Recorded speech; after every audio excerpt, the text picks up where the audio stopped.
Alors,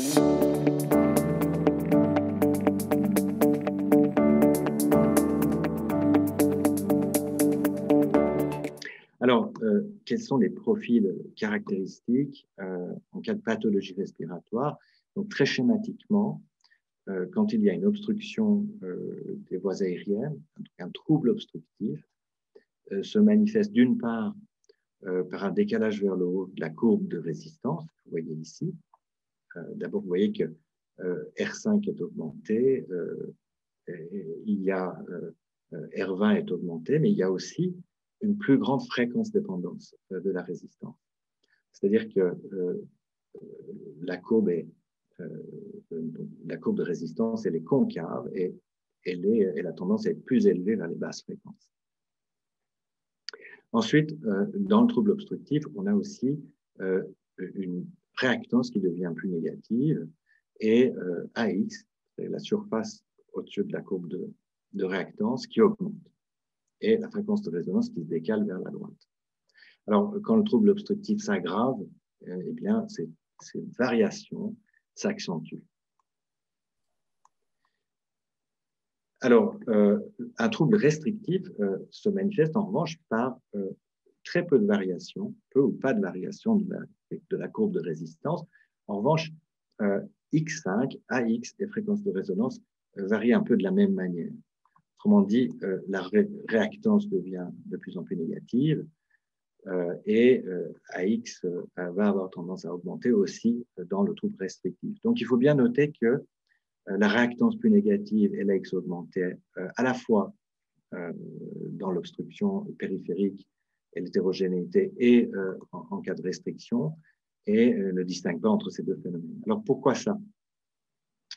Je vais vous montrer quelques données d'abord expérimentales et ensuite quelques données cliniques pour expliquer la relation entre AX, l'élastance et l'hétérogénéité de la ventilation. Alors ici, vous avez des données expérimentales pour illustrer pourquoi des données expérimentales d'abord d'imagerie. Donc là, c'est un genre de scanner qui permet de mesurer la ventilation régionale. Ça, c'est dans un modèle d'asthme chez le lapin. Alors, au-dessus, vous voyez une carte de ventilation régionale. Et en même temps, on peut voir la structure des bronches. Vous voyez ici les bronches centrales, une bronche centrale qui est agrandie. Donc, ça, c'est à l'état basal.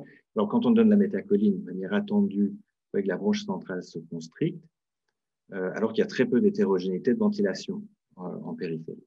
Et dans ces conditions, quand on mesure la résistance par oscillation, vous voyez que la résistance augmente de manière importante, plus chez les lapins sensibilisés, tandis que l'élastance qui est mesurée par oscillométrie ne bouge pas. En revanche, quand on fait une provocation avec l'allergène chez les animaux qui sont sensibilisés, vous voyez qu'il y a une grande hétérogénéité de ventilation périphérique qui se développe, probablement à cause de l'obstruction des petites bronches distales. En même temps, vous avez une constriction un peu moins importante des bronches centrales. Et dans ces conditions, vous voyez que la résistance oscillométrique augmente toujours et l'élastance, cette fois, augmente. Donc, le fait que la réactance, qui est dominée par l'élastance, dans ce cas, augmente dans l'hétérogénéité, il y a deux facteurs. Il y a le fait qu'il y a une hétérogénéité mécanique, mais il y a aussi le fait que l'obstruction des petites bronches va, en quelque sorte, diminuer la ventilation des zones distales, donc les oscillations ne vont pas avoir accès à ces zones-là. Donc, c'est comme s'il y avait une restriction de volume. Par conséquent, quand le volume diminue, la compliance augmente ou l'élastance, la compliance diminue ou l'élastance augmente. Alors, des observations similaires ont été faites chez le patient asthmatique beaucoup plus récemment, cette fois avec l'IRM à l'aide de thélium hyperpolarisé. Vous voyez ici les zones en bleu sont les zones bien ventilées. Donc, il s'agit de deux sujets asthmatiques. À gauche, c'est un sujet asthmatique avec peu d'hétérogénéité de ventilation, peu de défects de ventilation qui se manifestent par des trous noirs. Et en dessous, vous avez les résultats d'oscillométrie. Vous avez en haut la courbe de la résistance Et en dessous, la courbe de réactance et la surface au-dessus de la courbe de réactance en rouge. Alors, à droite, vous voyez, chez ce sujet, il y a beaucoup plus d'hétérogénéité de ventilation. Et en même temps, il y a une courbe de réactance qui devient plus négative, AX qui devient plus grand, et une plus grande fréquence dépendance de la résistance. Donc, la R5 est plus augmentée et la forme de la courbe de résistance est beaucoup plus incurvée. Alors, voyons maintenant quelques exemples de mesures chez les patients. Alors, ici, vous avez un profil de mesure normale. Là, il y a 3 mesures techniquement acceptables qui ont été obtenues et moyennées. Alors, techniquement acceptable, il y a les critères de qualité. Donc, un des critères de qualité, c'est une variabilité en dessous d'un certain seuil entre les mesures, qui est 15% de coefficient de variation. Ici, vous voyez que la courbe de résistance est dans les limites de la normale, de même que la réactance. Avec la réactance, elle est au-dessus de la limite inférieure de la normale. Vous avez un AX qui est normal, donc avec un jauge qui indique le Z-score. Et ce Z-score est calculé à partir de courbes de référence qui ont été publiées. Ici, les données de référence sont d'après Oustlin et Cole, qui sont publiées en 2013. Alors, d'autres normes de référence existent chez l'enfant. Alors, chez l'adulte, les valeurs normales sont de l'ordre de 2 à 3,5 cm d'eau seconde par litre pour R5, par exemple.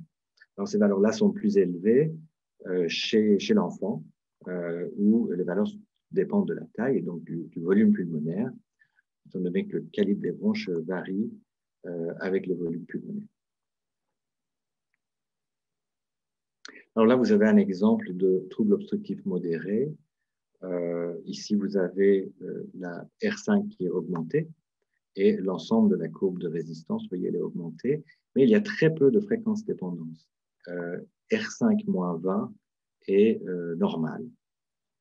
Et par ailleurs, donc la réactance est normale à 5 Hz et la surface au-dessus de courbe de réactance, c'est-à-dire AX, reste normale.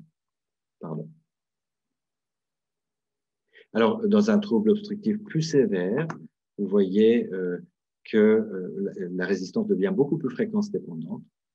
R5-20 ici est beaucoup plus augmenté. Vous voyez qu'elle est le Z-score est élevé. Alors, il y a une jauge qui vous montre la zone de normalité à la limite de la normale, qui est vers la zone jaune, là, au milieu.